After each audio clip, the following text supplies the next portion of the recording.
अभी सब्सक्राइब करें हमारा चैनल और पाएं मन सुंदर के सारे शानदार एपिसोड्स। तेरा है मन सुंदर।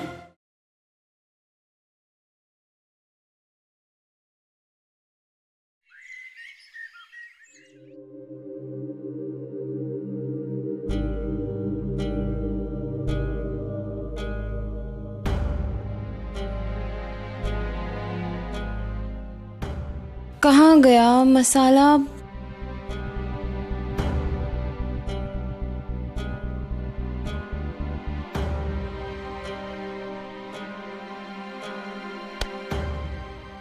ये यहाँ कैसे आया? अभी तो नहीं था।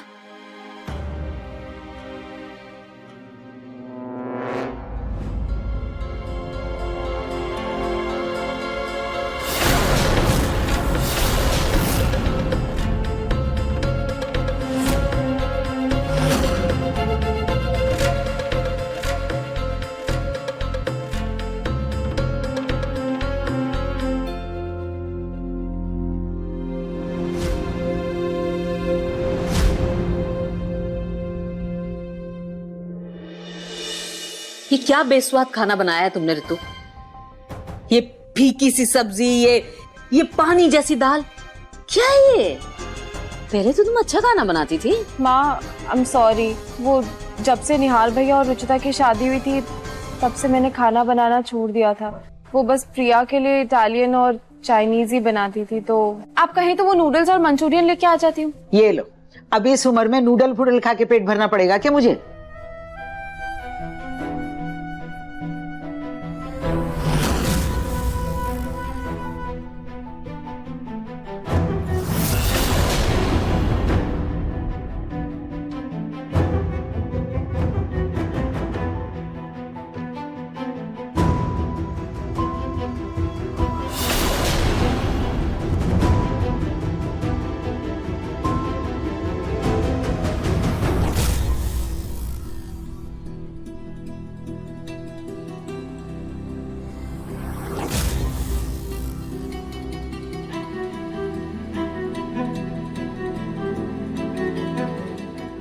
ये लोग तो बड़ी शांति से रह रहे हैं, कुछ तो तमाशा करना पड़ेगा।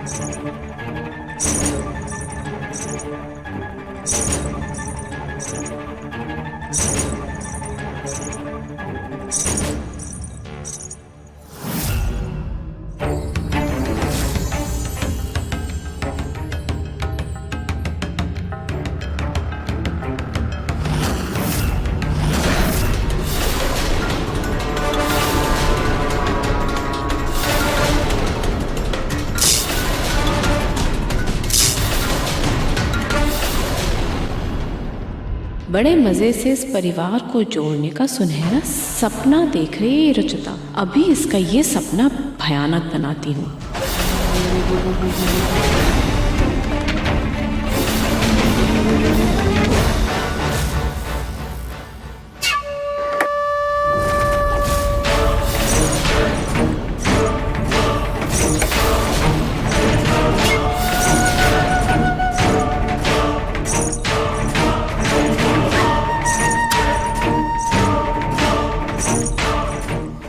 Ten, 9,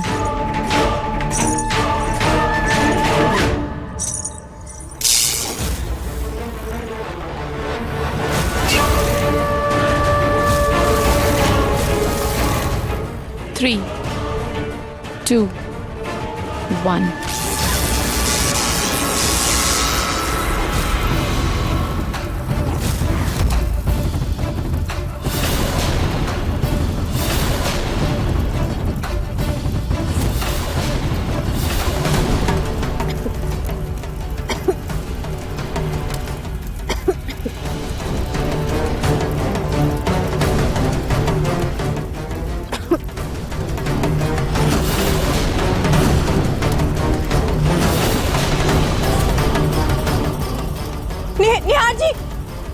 उठिए, आग लग गई है। निहार जी। आग? ये कैसे? नहीं पता।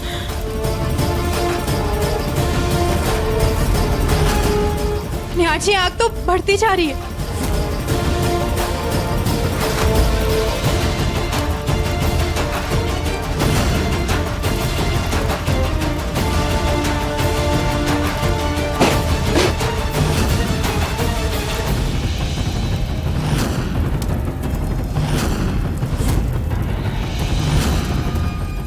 रुचिता, कमरे से बाहर निकलो जल्दी।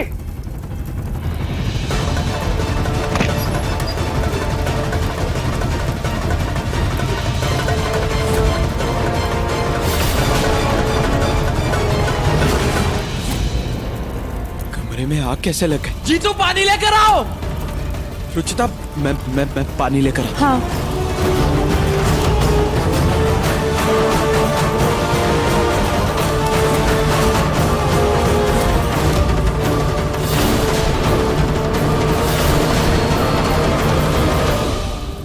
मैं अपने परिवार को जलने नहीं दूंगी। नहीं।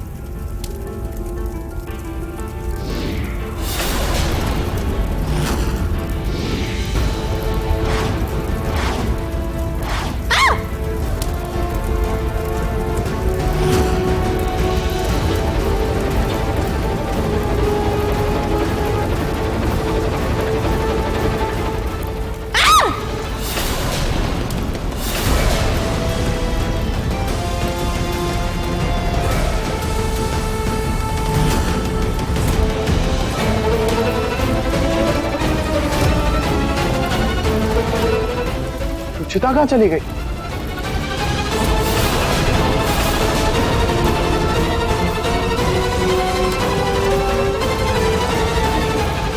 रुचिता, दिमाग खराब हो गया कि तुम्हारा? बाहर आओ, अंदर क्यों चली गई? बस एक मिनट निहार जी।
निहार, ये आग कहाँ लगी है? हमारे रूम में लगी।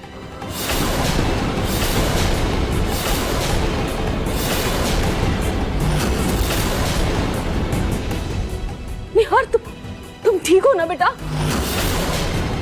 तुम्हें चोट तो नहीं लगी? हाँ, प्रतीक जल्दी से जाकर डॉक्टर को बुलाकर ला। मैं देखती हूँ। रुक जाइए माँ।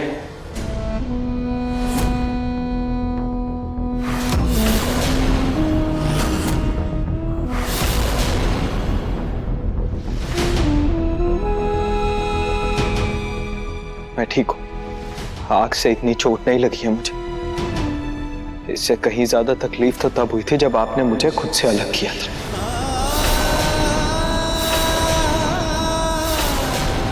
निहार बेटा, तू सच बता, तू ठीक है ना? और रुचिता को भी कुछ हुआ नहीं ना?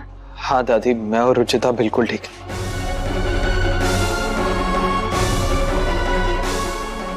इस तस्वीर को भी मैंने कुछ नहीं होने दी।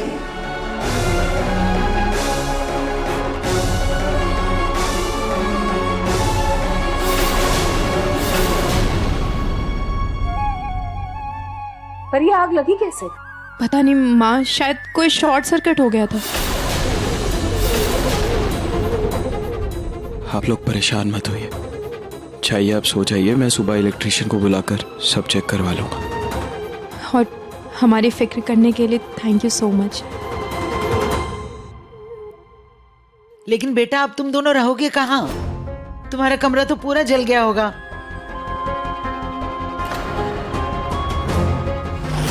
तुम्हारे कमरे की हालत तो बहुत खराब हो चुकी होगी। तुम लोग एक काम करो, जाके गेस्ट रूम में सो जाओ। पर दादी, गेस्ट रूम तो प्रतीक भैया के हिस्से में है ना, निहार भैया कैसे? वैसे प्रतीक भैया का दिल बहुत बड़ा है, उन्हें कोई दिक्कत नहीं होगी, लेकिन फिर भी निहार भैया।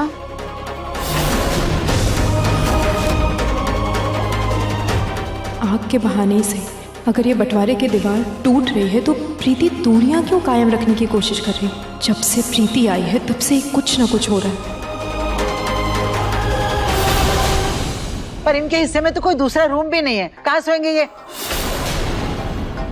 भाड़ में गया ये बंटवारा, मेरे बच्चों से बढ़कर नहीं है ये।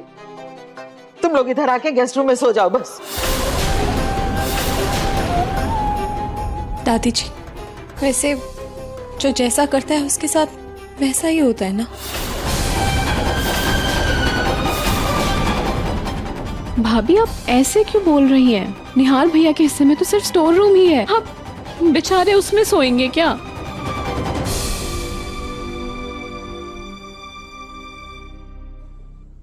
हम स्टोर रूम में सो जाएंगे।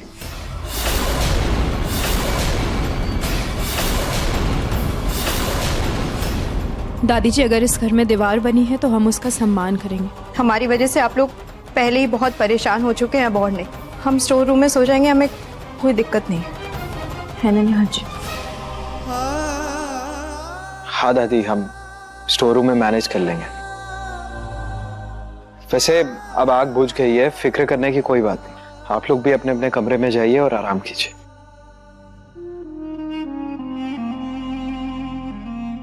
अब आई है रुचिता अपनी औकात पर।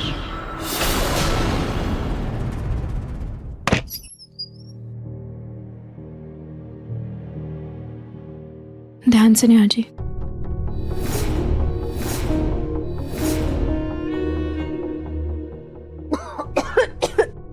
लाइफ में कुछ सही नहीं हो रहा।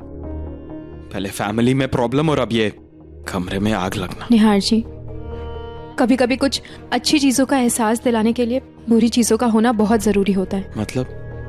मतलब आज के हादसे के बाद इतना तो साफ हो गया निहार जी कि सबके दिल में अभी भी हमारे लिए प्यार है, परवाह है। कभी हमें खतरे में देख के एक बार में सब बाहर आ गए। हो सकता, लेकिन इस वक्त मेरे दिल में ये चल रहा है कि इस खाली कोठरी जैसे कमरे में हमें नींद कैसे आएगी।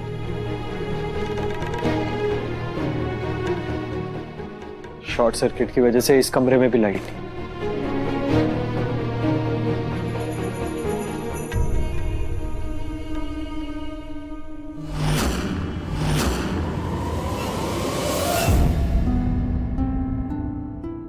अब तो नींद आ जाएगी ना आपको? रुचिता, तुम क्या हो? आखिर इतना टैलेंट लाती कहां से हो? बुरी से बुरी सिचुएशन को भी बेस्ट बना देती। निहार जी, जैसे ये सही हो गया ना, वैसे ही आप देखिएगा ये वक्त भी निकल जाएगा और हमारा परिवार फिर से एक होगा। पता नहीं रुचिता, उसकी उम्मीद मुझे कम ही नजर आ रही है। माँ का लाडला था मैं, और एक पल में उन्होंने मुझे अपने आप से दूर कर दिया। नहीं निहार जी, उन्होंने आपको नहीं बल्कि खुद को मुझसे दूर किया है। वो आपकी माँ है, उनकी ममता किसी भी बच्चे के लिए कभी कम नहीं होगी। आपसे दूर होकर वो हर दिन पता नहीं कितनी मौतें जी रही होगी, उसके बारे में आप सोच भी नहीं सकते। तो उन्हें भी मेरी तकलीफ का अंदाजा नहीं हुआ ना रुचिता? उन्हें ऐसे दोराहे पर लाकर खड़ा कर दिया मुझे कि मुझे अपनी बीवी और अपनी मॉम में से किसी एक को चुनना पड़ा। नहीं, मुझे नींद आ रही है, मैं सो रहा हूं।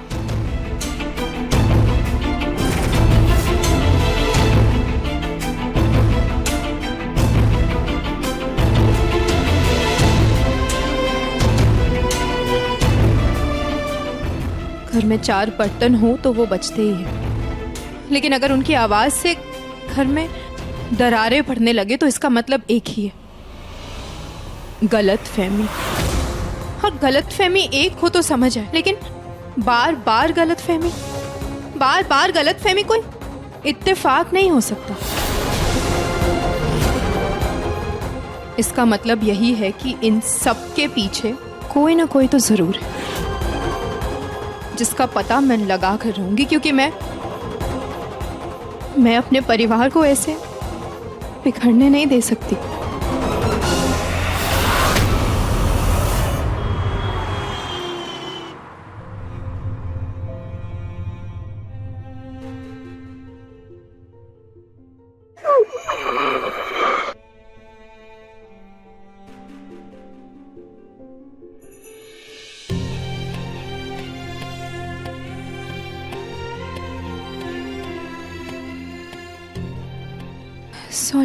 सॉरी निहार जी, मेरी वजह से आपकी आंख खुल गई।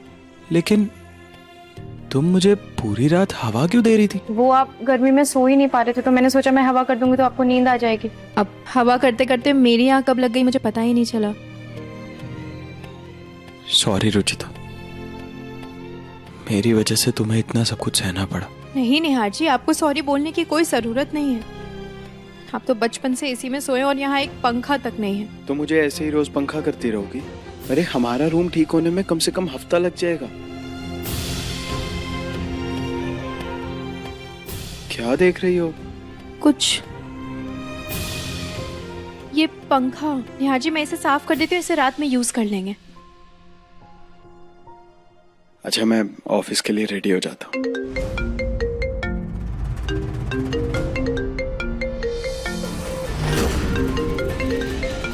रुचिता, पापा का फोन है। मुझे हिम्मत नहीं हो रही उनसे बात करने की। कैसे बताऊंगा उन्हें कि घर का बंटवारा हो चुका है।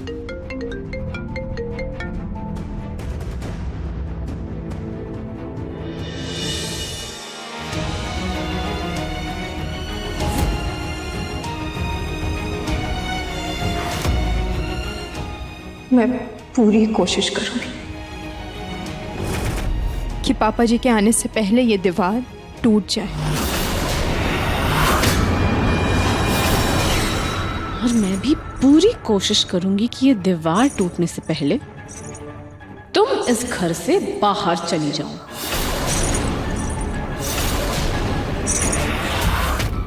सारी रात मुझे नींद ही नहीं आई माँ जी। यही सोचती रही कि पता नहीं निहार कैसे सोया होगा ना रात भर स्टोर रूम में। कितनी गर्मी हो रही है, वो स्टोर रूम कितना गर्म है। माँ जी, आपने निहार को ठीक से देखा था ना कल रात? उससे ज्यादा चोट तो नहीं लगी थी? जला तो नहीं था ना वो? ठीक था, आपने देखा था ना माँ जी? अगर जला भी होगा तो हमें क्यों बताएगा? आखिर हम ही ने तो उसको खुद से अलग किया है ना।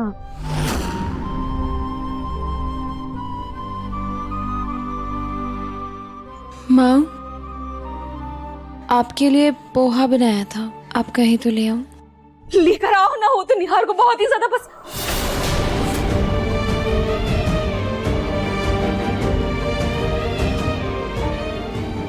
क्या करें माँ जी, निहार को खुद से अलग तो कर दिया, लेकिन उसके बिना रह नहीं पा रही हूँ मैं। हाँ ये तो है, पर क्या कर।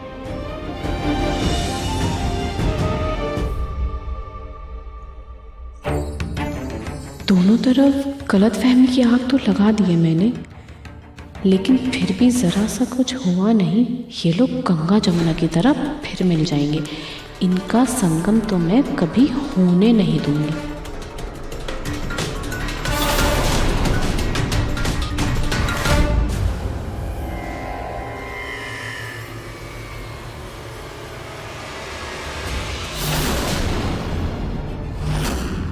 इस पंखा को साफ करना पड़ेगा।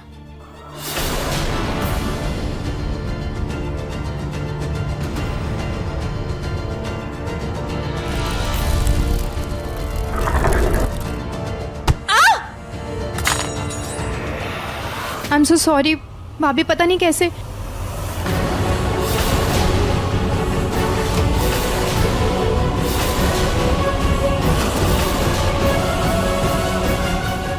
क्या हुआ? हाँ, क्या हुआ? ये आवाज कैसी है?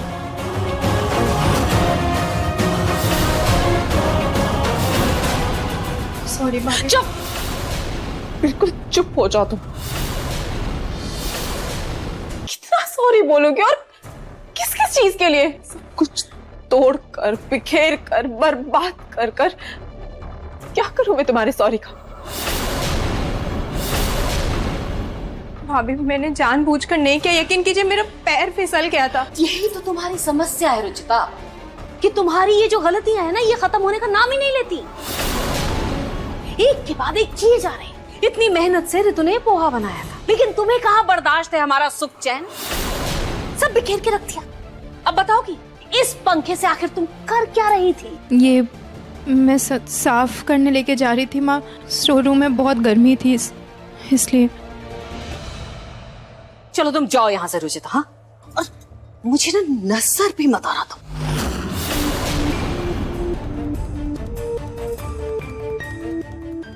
ऋतु जी माँ। वो डाइनिंग टेबल पर कुछ फल पड़े हुए हैं, वही काट कर दे दो मुझे भी, बहुत भूख लग रही है।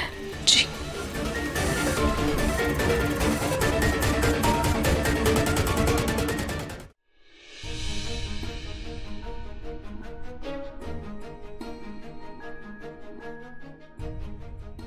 मैं तो इस घर की परेशानियां दूर करना चाहती हूँ, लेकिन पता नहीं कैसे मैं ही उसका कारण बनती जा रही हूँ। समझ नहीं आ रहा मुझे। इस घर को जोड़ के रखना चाहती हूँ मैं, लेकिन सब मुझसे परेशान हो रहे हैं, सबको दुख पहुंचा रही हूँ मैं। मुझे तो ये समझ नहीं आ रहा कि आखिर मैं गिर कैसे गई, कैसे गिर सकती हूँ मैं।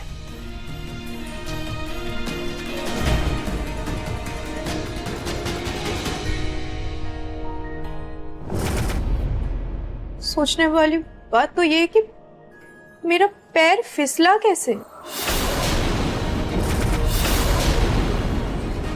ऐसा लगा जैसे मेरे पैर के नीचे कुछ आया था।